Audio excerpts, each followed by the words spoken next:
I'm curious when you hear these songs and they sometimes have these jazz parts and these funk parts. Yeah, Is it a challenge to try to find vocals to match those parts?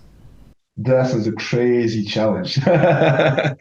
So many times when the songs are popping up, like that's he's just posting songs on the Google Drive. But sometimes he doesn't say anything. You just check the Google Drive. Hey, there is a new song, and like I just press play. And at the end of listening to the track, I'm like, where the hell can I put vocals on it? Is there a chorus? Is there a verse? Is there something? So many times I had to listen it like 10 times. Okay, this is probably what can be the chorus. And sometimes I'm asking Mathieu, so where is the chorus? Because yeah, for me that's a good way to start to how to write a song. I need to spot the chorus. And when I got my chorus, that then it's really easier to write the rest. But sometimes there is no proper chorus, or this is a weird chorus. These are just like one sentence or just few words that are repeated a lot of times. And sometimes the chorus just like pops up one time. So it's not really a chorus. So that's the problem with this kind of composition. But I mean, what helps me a lot is when Mathieu says which part has to stay to remain fully instrumental. This is why you say, oh, and time to time, I think, oh, this riff is cool. I put some vocals. You say, no, no, no, no, there will be a solo on it. Okay, so I didn't know because yeah, so it leaves room for the guitar solo or bass solo, something like that. So just there's a few rules like this. On this part, you tell me no vocals because it's instrumental, no vocals because of the solo, because of something. So usually you just tell me where to not sing, where to not put vocals, and then on the rest you tell me so do whatever you want and we'll experiment things. So yeah, this is how basically it works with us. On this latest album, The Orb, what was the hardest song for you to put down the vocal patterns? Good question. I'm not the hardest. The orb is quite hard. This one, the title track was not easy because yeah, these are yelled vocals with very long notes. This is one of the most physical song ever. So this one was really a pain. Crematism super easy. We Are the Sun God super easy. Savagery was hard as well. Breathing Silence, super easy. Victory, it was like a one shot. Walls of Shade, super easy. Oh, Scale of Sorrows was hard because of the structure. So this is like the most brutal songs we ever recorded. I think this is the most brutal song of the entire Gorod discography. This is strictly growled vocal. So I mean, that's probably one of the hardest, but also the structure is super hard. So I would say, yeah, the orb and scale of sorrows, which are completely different. They are exactly the opposite. But this was actually, in the end, the most complicated. And all the songs that are more average and mixing. So for me, that's not a question of mixing different kind of vocals because the different techniques are different. And when you are using several techniques, you are actually saving your own energy is when you are focused on the same technique all the time, then you are tired easily. But when you are changing the technique, this is easier. But yeah, putting up the same vocals all the time, yeah, this is more exhausting to me. And yeah, this is also why or because of the chorus, because the chorus, the sentence are super long and there is no time to breathe. I mean, when you just finish a super long stream, and after all, there is another super intense stream, which is pretty much high pitched. That's hard, and also Scale of Sorrow, which is super relentless as well. So this is why that's yeah. These are there was the two hardest song, definitely. Gotcha. So, as you mentioned, The Orb is the name of the seventh Gorod album, Yeah. and it will be officially released on March 10th of this year. Yeah. You talked about Matthew's songwriting style and how you guys end up getting the songs through a Google Drive. When did the first song start appearing for you guys? When did Matthew start working on this album? I guess that's the very, very first song. Yeah, it wasn't at the beginning of the lockdown. So yeah, let's say April 2020, 2020. Yeah, that's it. And so the very, very first song was actually Waltz of Shades.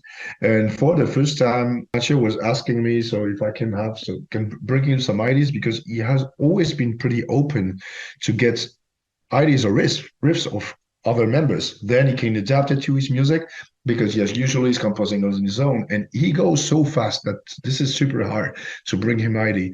But yeah, I remember I was like playing with my guitar, so lockdown, so we were all bored and nothing to do. We were locked, imprisoned at home, and then I started to to put out some chords, and I sent him just a chord, great, no rhythm, nothing at all, and then he made this, but this was not the way I was seeing the overall things, but yeah, okay, this is how it started, and yeah, this started with our song, yeah, definitely a lockdown song, but the first version were pretty much different from this one. So this song has changed a lot because yeah, we didn't like the first results. No, it was not as dark as it is right now, and now it's one of the darkest song we ever wrote. It's super slow. It's really muddy. It's and yeah. And afterwards, yeah, I think he started to. All the rest of the songs were written pretty fast. I mean, yeah, in the beginning of 2020 to 21, and everything was already done. But I didn't have the motivation to write lyrics and to put them out because there was still no project of tours, there's nothing, and we need that to motivate us. But yeah, let's say yeah that the composition really started between April to 2020, and the latest song were composed the last day before the end of the drum tracking. It means that it was supposed to be an 8-track album, and then Carol had more time. Like he went so fast to make his to make the takes. That he was like, okay, I have 1 day left. So what can we do? And Mathieu was like, okay, I can probably try to compose a song in the night. And this is what happened. He was composing a song in the night, and it was recorded like in the beginning of the afternoon, and then it was done. So yeah, yeah. So yeah, this is yeah. It took that long time to make this album in the end. So there are old ideas, and some of the ideas are extremely fresh in a way. Was Strange Days the song that Matthew added at the end? No, no, no, no. This is what is funny. This is the first song, Crematheism. Okay, This is okay. this song. Yeah, you have to imagine that he had already some riffs which were ready, but yeah, like only the beginning or stuff like that. And just he spent the entire night, and then he wrote it. And I remember he sent it us like the final song during the night. We're like, wow, the hell, this is so complicated. How did you manage to make something like this in such a short period of time? And how can Carl like learn it that fast? But he comes from the conservatory, so come a very classic teaching in the end. So yeah, he's playing music. Carlos playing music since he's 4 years old. He's starting with the piano, so he just writes it down, and then it was ready. So, but in the end, yeah, that's the song. And Strange Day was an older project here. This is the drummer who really wanted to make a cover from the Doors because he's a super fan of this band, and that was his wish. And I was like, okay, why not? And they were all convinced that this is my vocal range, clean singing, because I'm more bass baritone, so singing pretty low. And they say, oh, like Jim Morrison is for you, it should be easy to sing because this is sort of comfort zone. So they say, okay, let's experiment it. I was not super motivated at the beginning, but it was more a challenge to me. I was like, okay, let's go. And then when we started to make it, I was like, oh, this is so fun. And in the end, I'm so happy to do that, having done this. And yeah, this is also why we put it, this is the last track because this is more a bonus track or something like that. So it's just the end that has to be a bit weird because yeah, in the end we play music and we do whatever we want. we There is no director who is telling us to do what to do. So this is our freedom that is epitomized with this song, for instance, at the end of Death Metal record. Where did you guys end up recording the album? The end of the recording session. Let me think. This not that long ago. I probably have the schedule. It was in November. Yeah, I guess yeah, that's it. November. Yeah, October. I finished my takes in October, I remember, yeah, this was end of October, but the bass was not recorded, so the bass was the last actually to track thing because he didn't have time to make it. So yeah, November was the end of the takes. Yeah, so everything was made between that, September, October, November. Yeah. And you recorded with David Tears? Yeah, actually, this was in our studio, so on the Matt studio, because Matt still have a studio, so which is named Bud Record, and it's been his studio since ages. So now it's in a different location, but this is still his studio, and we decided to. I mean, the recording session were more directed by Macho with the help of David, and David is our sound guy during the shows, so he's our FOH when we are on tour and everything. But David also owns his own studio. And the thing, this time Macho wanted to get rid of few tasks because the three first album Macho was doing absolutely everything. I mean, recording session, mixing, and even mastering, except like Process of the Decline has been mastered by Scott Hill. But that's it. And this time, David also was in charge of the mixing, so he had to assist to the recording session because he's gonna was supposed to mix it afterwards. So he was involved. But I mean, this we've been working with our crew, our personal crew, and that we are actually working with when we are on tour, when we are on shows. So everything has been done among our family in the end for this album. Gotcha. Hmm.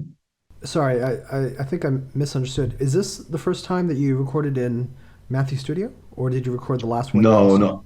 Always been recording at Match's studio. Oh, I see. Okay, gotcha. Like always, all the albums were, all the takes has been made by Matthew since the first album until the seventh.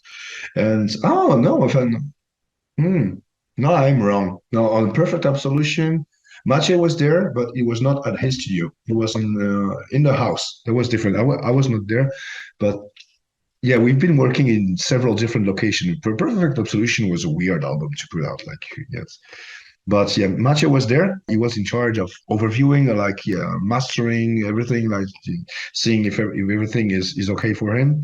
He was involved in the recording, but yeah, it was not at his studio. But all of the others album has been done at his studio. Yeah, 100%. And time to time, we are changing the guy who is gonna take care of the mixing session, on the mastering and stuff like this.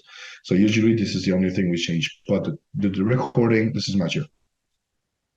Gotcha. And this time Matthew is handling the mixing and mastering himself? He is able to do that, but he doesn't like that part of the job. Actually, he likes no, mastering is not his job, and mastering is very different from the rest. And you need like crazy expensive gear to make a decent mastering, and this is what happened. Like on this time, we've been working with a real professional mastering studio, and this is another world completely. And they're working with weird machines, and like we're not used to see that. This is not just like a software, like with plugs in and plugins and or so easy stuff like this. This is much more complicated. So I think this is very important to to give it to the hand to a third person for the mastering, and also for the mixing. Mixing sure time to time is good.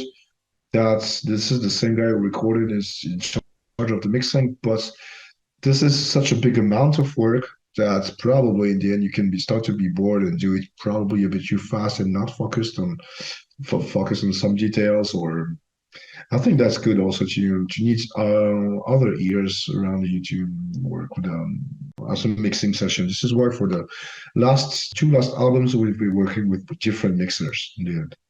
Who ended up mixing and mastering this one?